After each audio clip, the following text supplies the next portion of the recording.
కరీంనగర్ జిల్లా తిమ్మాపూర్ మండల వ్యాప్తంగా ఏకాదశి వేడుకలు ఘనంగా జరిగాయి. ఎల్ఎండి కాలనీలోని శ్రీ వెంకటేశ్వర ఆలయం, శ్రీ గిరిజా మృత్యుంజయ ఆలయం, శ్రీ తపాల లక్ష్మీ నరసింహస్వామి ఆలయం, నల్లగొండ లక్ష్మీ నరసింహస్వామి దేవాలయంలో తెల్లవారుజాము నుంచే భక్తులు అధిక సంఖ్యలో పాల్గొని స్వామివారిని దర్శించుకున్నారు. అలాగే భక్తులు ఉపవాస దీక్షతో మొక్కులు తీర్చుకున్నారు. ఈ కార్యక్రమంలో ఆయా గ్రామాల్లో భక్తులు పెద్ద సంఖ్యలో పాల్గొన్నారు.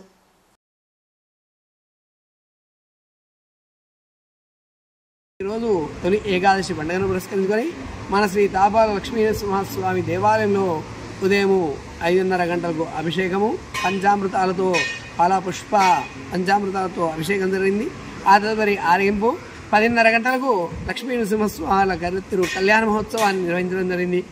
ఇప్పుడు అంగరంగ వైభవంగా భక్తులు అనేక విధాలుగా వచ్చారు. వారందరికీ కావాల్సిన తీర్థ ప్రసాదాలను కూడా అందించడం జరిగింది. ఇది చాలా ప్రాముఖ్యతమైనటువంటి తొలి ఏకాదశి. ఈ రోజు నుంచి హిందూ సాంప్రదాయం లోపల పండుగలు అనేది ప్రారంభమవుతాయి. ఇప్పటి వరకు ప్రపంచాన్ని విశ్వాన్ని అంతా కూడా తన అభ్యస్కందాలకు మోసినటువంటి ఆ శ్రీ మహావిష్ణువు అలసట తీరడం కొరకు ఈ 4 నెలలు యోగనిద్రకు ఉపక్రమిస్తారని ప్రతిదీ.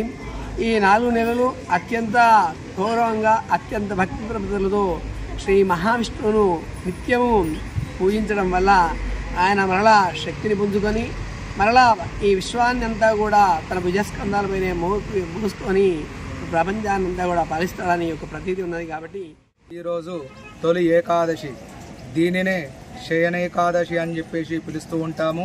ఈ రోజు నుండే చాతుర్మాస్య వ్రత దీక్ష ఆరంభం.